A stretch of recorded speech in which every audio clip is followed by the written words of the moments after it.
My feelings on Into Death and Beyond is that even though I do admittedly enjoy the game, I am also able to take a step back and realize that it's not anything great. You play as a bounty hunter that crash lands onto a planet, has to traverse sections of bases on land, solving simple find the keys and remember the code puzzles to unlock doors, while shooting enemies and collecting ammo to shoot them some more. Every interior location looks so similar to one another that it's hard to tell them apart from one room to the next. There are a few types of enemies, but nothing to write home about. Walking zombies, crawling zombies, zombies with armored heads, each can be easily manipulated with doors and taken out with headshots, so as long as you're patient, then none are a problem. Every encounter is the same exact aim for the head scenario, and with no real mix-up, it gets very tedious very quickly, with the only difference having to shoot the armored zombies in the head twice. I enjoy it as a pure turn off your brain type of affair, as I listen to YouTube or podcasts in the background and ponder on other things, but the combat alone isn't going to keep you entertained for more than a few hours. To extend the runtime, there are lore logs around, but they weren't very interesting if we're being completely honest. Some literally lacked any relevant information at all and just said the log number and nothing else. The interior levels may be bland, but I did like the atmospheric theme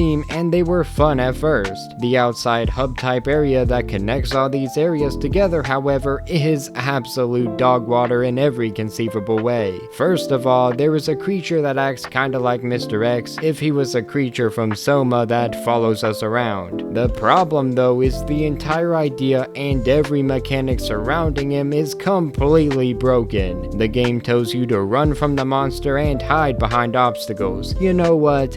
That makes sense. But the monster can literally walk through the obstacles at random times and never seems to actually have any way to break line of sight, making the entire hide and run aspect completely moot, since running is all you can really do. Well, kind of. In actuality, you don't even have to run. Walking at the normal pace is enough to keep him from being able to hit you. He's not a threat at all once you realize he's only a danger if you stand still. Look him in the eyes and let him take you down. Now that the threat of the area is neutralized and we've already said that not even all the logs within it have things worth reading, what is the thing that keeps this area connecting the bases even worth having? Absolutely nothing. Nothing at all. It is the lowest point of the game and the biggest drag imaginable. It feels like an artificial way to extend the runtime without actually having any real merit to its existence. The game would actually be better if it was completely linear and didn't have this area where everything looks the same and is a walking simulator without the things that make those games worth playing. What else haven't I talked about? Oh yeah, there are medkits in the game, but they may as well not even exist. If I'm to the point that I get attacked and lose health, then I miss shots from panicking or wasn't paying attention from boredom and may as well die anyway to respawn at a checkpoint that's gonna be at a random time. I don't even know how to use the medkits because it was either never explained or I never cared to remember. Either way, I don't know how many I have on me, but I do know that not a single fiber of my being has cared to find out. I don't normally like using healing items in games in general, besides Souls-likes of course, just because I am usually the type of gamer to overthink every encounter to conserve as much as possible, and then end up finishing the game hoarding all this stuff that I could have used to make it easier. I just wanted to make that bias clear since my experience here could have definitely been influenced by it. Regardless, I just don't think this game is really that much fun at the end of the day. The AI voice is the only one you hear, bothering you with the most basic crap, but staying silent in the moments where it actually matters. Instead of reading off audio logs or something beneficial, it says multiple times, search the area for ammo, there might be enemies in the area, search the area for ammo, there might be enemies in the area, search the area for ammo. It's beyond annoying up to a certain point. The entire groove of shooting zombies, clearing rooms, and remembering codes, the entire entire experience of making a mental map of the place you're within, the entire idea of finding the part and getting your butt out by constant killing or tactical takedowns is hampered by the random hand-holding explanations that treat you like a child. Hearing it the first, or heck, even the second time, I completely understand. It being used as a tutorial and maybe even a mid-game refresher is something I can get behind, but as I grind the game from start to finish, it really takes me out of the experience to hear an obvious AI voice tell me how to play the game I've already spent a couple hours with. At some point, you should trust the player to get into the swing of things without breaking the pace of immersion. Search your surroundings for ammunition. If you encounter an infected, aim for the head. Backup generator active. Access to Module A unlocked. Unlocked access to Module B and Module A laboratories. You need to activate the backup generator in Module C. You took the weapon laboratory green keycard. Unlocked Module C laboratories.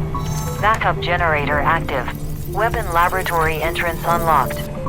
You took the weapon laboratory blue keycard. Took the weapon laboratory green. Unlocked Module C laboratories. Read all the logs. They may contain valuable information.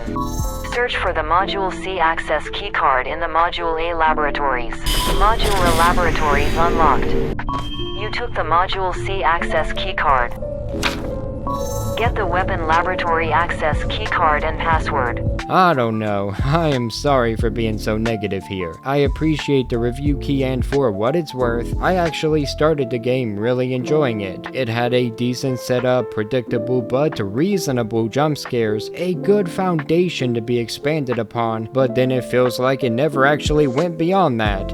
It feels like it's just a foundation, like there's more coming, but then it never does. It is a decent little 2, maybe 3, even 4-hour experience depending on how you play it that you really gotta go into with low expectations. If you want a quick and arguably easy platinum trophy, then this'll be good for that, but it is definitely more of a multitasking type of experience than one to actually try and get immersed within. Definitely a wait for a sale, since as a horror game, it's honestly not very scary. Once you see the first 2 jump scares, you're gonna see them repeated over and over and over again throughout the game. As long as you nail your headshots, you're never gonna be too low on ammo to handle the encounters in front of you. As long as you walk slowly, you're gonna be able to outrun the main bad guy that's in the middle area that chases you as you try to go from base to base to get part from part. There is no side objectives, nothing to take your mind off of the main objective of getting a part and then getting out. That is all you do in the bases, and there's like a boss fight at the end, but it's nothing to write home about and nothing to really be excited by. There was a lot of moments where I thought that this could be a good game, a lot of moments where I thought that we were really getting somewhere, but then we never do. You use one gun, you fight like 3 types of enemies, you walk around bases that look exactly the same, in places that can be very dark for random reasons, and then other places that seem too bright.